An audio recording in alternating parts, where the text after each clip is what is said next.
This is the AR Minute from Augmented World Expo 2022, and today I'm talking with Bobby Torres of 302 Interactive.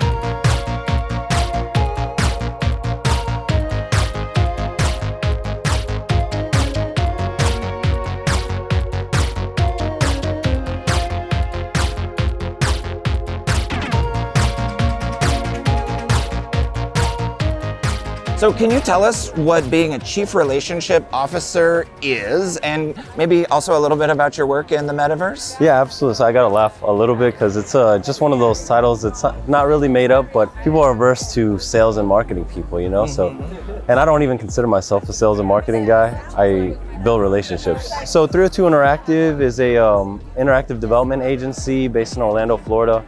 We've been basically building XR experiences for the last better part of 10 years. And we really got started in AR first, building simulations, working with DoD contractors.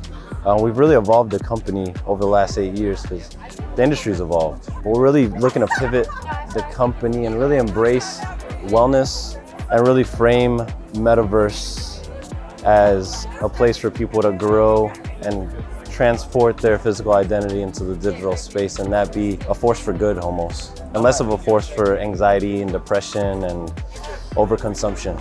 How does your day look as somebody who is selling the Metaverse, building relationships, building partnerships, and who's kind of into technological outcomes, right? Like those don't always seem one-to-one for people who are sort of new to the idea. It's a lot of education. A lot of people that we talk to come to us to build things. Sometimes it's a Metaverse experience, sometimes it's a solution, sometimes doing integrations, but the advent of this concept of Metaverse and this term has been a lot of helping people understand what that means for the users that they're trying to target, and us helping them interpret that and translate that into something of an experience that is playful. Yeah. I'm curious, what sort of dreams and sort of vision do you have for the future of the Metaverse and potentially this sort of human-centric play over the next 2 or 3 years? And are there developments or changes that are needed to get there? I think my dream for the Metaverse is kind of twofold. It's interoperability. I think that's probably going to get a common answer today.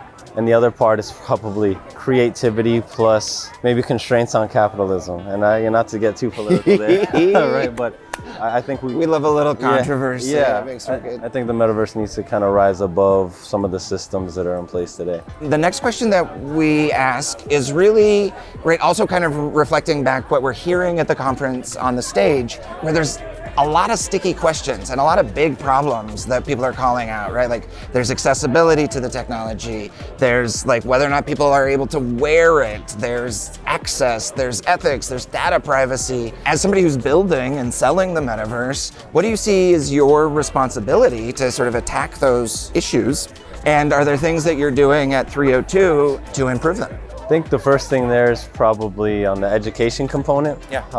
Help people understand what they want to build. We talk to a lot of people that have a lot of access to capital and big ideas, and sometimes those ideas fall short of some of the values that we have at our studio, and one of them is equity. Yeah. And just generally social responsibility in some of the things that we build.